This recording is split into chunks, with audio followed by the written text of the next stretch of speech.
Masalimo 119 verse 105 mawanu ndiye nyali ya kumapazi yanga, ndiye unikira panjira panga. Dziko lapansi lakhala likugwiritsa ntchito mababu icecom, akhala likugwiritsa ntchito nyali za koloboyi kupazikatha parafini zimathima. Komano mawu a Mulungu ndi moyo, mawu a Mulungu ndi nyali imene tsiku ndi tsiku moyo wathu angathe kugwira nafe ntchito. Chotero pano pa akanema wa V&V komanso ulalo online tifuna tikuyitanireni kuti musanayambe tsiku lanu mulandire mkate wa moyo amene ndi mawu a Mulungu. Chotero ine Mbusa Joe Kumphasa ndikuyitanirani kuti tizikhala limodzi kumvera ndi kuonera uthenga wa mawu a Mulungu, chifukwa ndi chipulumutso, chifukwa ndi nyali yowunikira ku mapazi athu. Amen. Tifuna tikulandireninso nthawi ino abwenzi okondedwa kulikonse kumene muli, tigawana uthenga wa Mulungu kuchokera mu Yohane chapter 4 verse 1 kulekeza 18. Mutu wa phunziro lathu ndi madzi amoyo amene amathetsa ludzu. Yesu Khristu afuna aphunzitse Ayuda kunena kuti Asamariya samayenderana ndi Ayuda, chifukwa chakuti panali udani waukulu pakati pawo. Komano Mulungu wakumwamba amene ndi Yesu Khristu akuonetsera chikondi po bweretsa ubale pakati pa Asamariya ndi Ayuda amenewa. Yesu Khristu akupezeka pa chisime china mmuzi wa sukali chimene Yakobo adakumba kalekale kumkumbira mwana wace. Ndi adakhala pa chisime pamenepa nthawi ya masana 12 o'clock. Mzimayi anabwera kuzatunga madzi. Ndi Yesu Khristu akumuuza mayiyi kuti tandigayire madzi kuti ndimwe.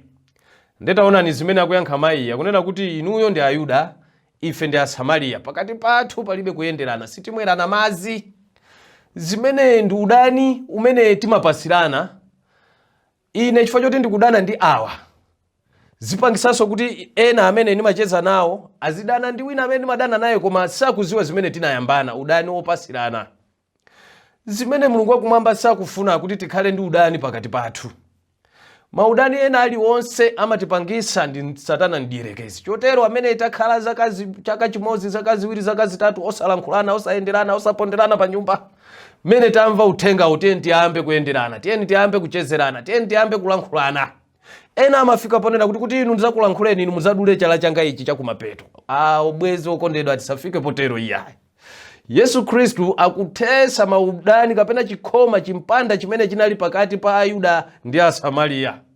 Ndiye mawu onena kuti hydrozone mu Chigiriki, akutanthauza mu Chizungu kuti living water kapena kuti madzi amoyo.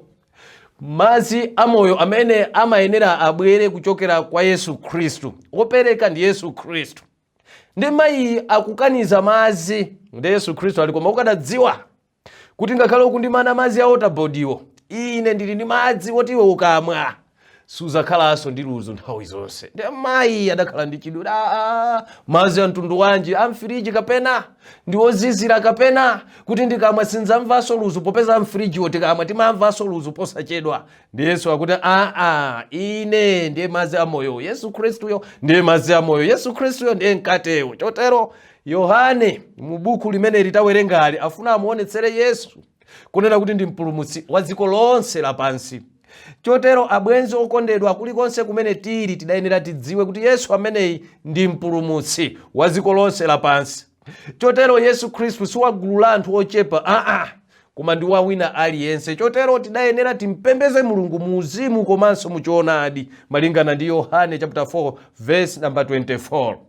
Chotero tidaphunzira mu phunziro lina kuti tsiku la Sabata lachisanu ndi chiwiri limene Yehova Mulungu wakumwamba adapumula ku ntchito zake zonse, anatipasanso ife chisanzo chabwino kuti ifenso tidayenera tipumule, chifukwa Yehova Mulungu wakumwamba ndiye adayambisa kupumulako, ifenso tilondole mapazi amenewo. Zimene zitizichite kuyambira pano kufikira nthawi ya mathedwe a dziko lapansili. Chotero Mulungu wakumwamba tikamampembeza timupembeze mu uzimu komanso mu choonadi. Chotero abwenzi okondedwa kulikonse kumene tili tidziwe kuti Yesu Khristu amene afuna aonetsere kunena kuti chisomo chake ndi chokwanira kwa amayi ndi abambo, anyamata ndi asikana amene avomera ndi kusiya machimo awo. ambiri a ife ngati sitizapulumutsidwa, osati chipulumutsocho nchochepa, komano ife tavomera tasankha kuti tisapulumutsidwe. Chotero tidayenera tisankhe chipulumutso chimenechi, tisankhe Yesu ameneyi kuti atipulumutse.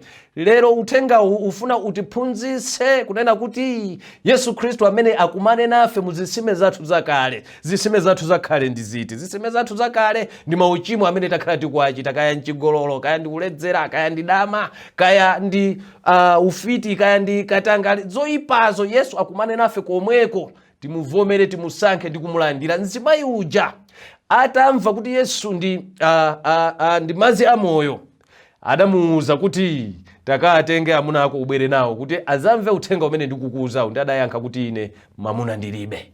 Chotero Yesu Khristu sadafune kumuyalusa mayi kuti ndinu ahule, adamuwuza mwachikondi, adamfikira mwachikondi. Ifenso azathu amene amaoneka ochimwa tiyeni afikire mwachikondi kuti amulandire Yesu monga mayi adamudziwira Yesu. Chotero adathamanga ndi kukayitana muzi wonse kuzamuona Yesu amene ndi kuzamva uthenga umene Yesu amaphunzitsa. Anthu muzi wonse adatembenuka mtima chifukwa cha mzimayi uyu anali wachigololo wadama amene amathesa mabanja a anthu. Komano chifukwa choti walandira mawu a Mulungu kupyolera mwa Yesu Khristu, mayi adapanga chitsimikizo ndi chisankho chakuti nayenso angathe kukawuza ena. Ifenso lero mene tamva uthengawu tiyeni tipite tikawuze ena kuti amusankhe Yesu yokha Ambuye ndi mpulumutsi wa moyo wawo. Mu dzina la Ambuye wathu Yesu Khristu, Mulungu wakumwamba atithandize mu phunziro limeneli. Tiyeni tiwerame kuti tipemphere. Atate, mu dzina la Yesu tikuthokoza chifukwa kuti mwalankhula nafe mphunziro ili mmene mwatipasa chitsanzo cha mayi uyu amene anatembenuka mtima, komanso muzi wonse udatembenuka chifukwa cha iye atalandira uthenga kuchokera kwa Yesu Khristu. Mutiphunzitse ifenso kuwuza anthu ena za mawu a Mulungu amene wa Yesu Khristu tapemphera. Amen.